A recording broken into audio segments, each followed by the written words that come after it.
So today we're gonna be talking about how much junk I could fit in my trunk. Yeah. So this is my trunk slash garage area, and it's totally empty because I just got back from a fishing trip where I pulled a bunch of stuff out and now I gotta put it all back in. So since I'm doing that, I thought I'd make a quick little video showing you everything I can fit into this space. Okay, under this boxed out area is my 33-gallon water tank. And then over here is my two 200 amp hour AGM batteries. So this is like 6 cubic feet here. This is probably more like 4 cubic feet here because the inverter and the charge controller are there. I guess if you go all the way out, that's like 4 feet, 2.5 feet. And then this is 2.5 feet tall. And then there's a little space up here in the front that I crammed some stuff in. So I think that's around 40 cubic feet. I like round up a little bit. So let me show you all the stuff I cram in here. As most of you know, I live in my van with my dog, that guy, and my cat, that's Archer.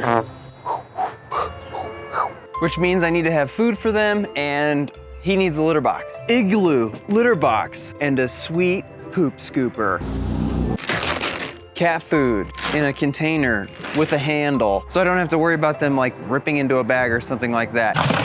And of course, kitty litter. And then Rocky's dog food with a scooper in it. Excuse me. Let me show you how I put it in from the opposite side. We got the litter box, poop scoop on top, and Archer's food, and the litter, Rocky's food, right there. I used to have a door here, but it would always rattle, and I have to get access to there a lot. And it was a pain in the butt to lift it up and close it, and lift it up and close it. So to save weight, to save noise, and to save time, I just went with that. It's starting to get dark out. So on this side above my water tank, because it's 11 inches, it's the perfect size for my bouldering pad. Ooh, check me out. Boom, boom. And it's custom. Oh no, I'm falling. From organic, I'm saved by my bouldering pad. Perfect, perfect, perfect, perfect, perfect. And I even have a little room to spare on top. Okay, so now let's jump to the opposite side. So there's two things that I have way too much of, and those are like boots and bags. My mom has the same problem. For me, it's because I have like a bag and a shoe for each activity that I do. Work boots, they're my junk boots. Then I have my duck boots. Then I have my hiking boots for hiking, which I know I can probably knock out these two boots for these Gore-Tex hiking boots, but I just got these. And then I have my wading boots. I can definitely do without some of them. Boots. And then the bags I put on top of there are my Plano Fishing Bag. Whoa, yeah. Oh, I gotta keep this tight on my chest. No problem. Chest strap. And it keeps all my fishing things. I have to hike to my fishing spot. Nice and organized. Fishing backpack. And then there's all my sport climbing gear. It's in this bag. Guidebooks. Boom, boom. Helmet, rope. And if we get in trouble, quick draws, you get it. Climbing bag. Fully loaded. Charlie's Angels. Bag. All my bags. I just dried this shit. Well, I just got rained on, and all my stuff is now covered in rain. It said it was gonna hold off, and then boom. So I might have to pick this up tomorrow. But look, there's like a double rainbow almost. Can you see it? Oh, you can kind of see it there. Okay, it's the next day. I feel like I gotta sit here.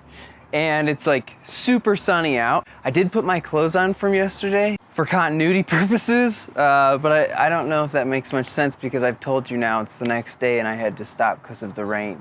Now I'm just kind of wearing old clothes. Anyway, let's try to knock the rest of this out. Now, this center portion has all the dog and cat food items in the litter box, but there's still space for some more. So the other things that I put here are my snowboard bag. That has things like ski mask, goggles, and of course, more boots, and my massive 60-liter hiking pack.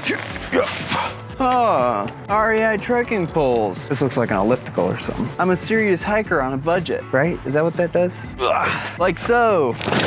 2.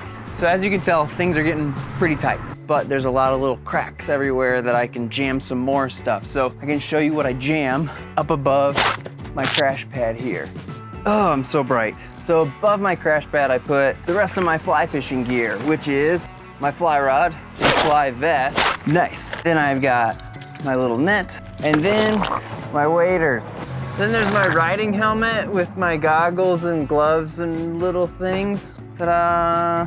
So then there's like the must-have miscellaneous items, which I just set on the outside here. Gotta utilize everything you have. So those items are leveling blocks, tire chains. If you don't have them, you might get a fine. 50-foot extension cord, expanding water fill hose fill. Rocky's backpacking gear, where he has his own sleeping bag and his own little sleeping pad.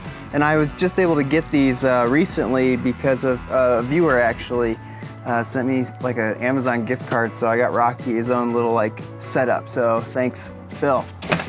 Snowboard, first aid kit, and these weird tread things you set on the ground if you can't get any traction, and then you can run them over, and if you're stuck, maybe it'll help you get out. And then of course, skateboard. Yeah. And that's about it. It all fits, I swear. See? Oh man, look at the exposure.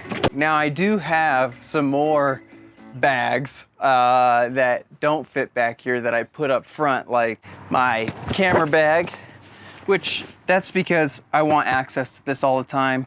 I'm constantly filming things and I really don't want it like stuck in the back.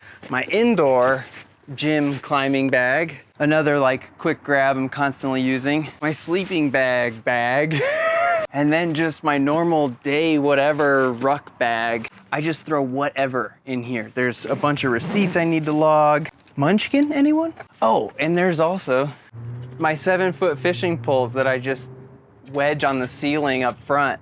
These don't break down, so they just have to ride as is.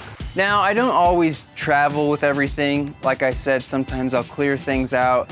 If we're having multiple people come and say it's like a backpacking thing, and I'll have to clear my things out and store it at a buddy's, whoever's coming with, and then I bring their things and throw them back here. I chose to go 2.5 feet tall on the bed frame itself so that I could still have plenty of space to like sit up in bed. And if I wanted to work on something or just hang out, I'd have that headroom. I'm a digital nomad. Sip, sip, sip, sip, sip, sip, sip. The freedom of van life. That's my whole garage filled with all of the things I need for all of the activities I get into. And I think that's one of the greatest things about living in a van is being able to get up and go and do those activities. And so you need a spot to put all of that stuff. Unless you're just doing it for the Instagram photos and like the pouring coffee videos and things like that, then maybe having a bed like this with all the storage underneath isn't really necessary. It kind of takes up a space where you can get those nice little like open back door vista shots. Ooh, share my photo. But cool, I just wanted to make a fun little thing showing what I got, what kind of junk I got in my trunk. And if you're new, subscribe and like and share and da-da-doo-dee-da. Go check out the Patreon and maybe the merchandise that we have left and snag some to support us. Go check out my shoe company, Anomaly Footwear. Grab some of that apparel or some of those shoes. That supports me as well. Again, thanks for watching, and I will see you in the next video. Oh, you're hot. He knocked my fishing pole over. You're not trying. Oh, there he is. See? Look. Look, camera, look at camera. All right. I'll let you go.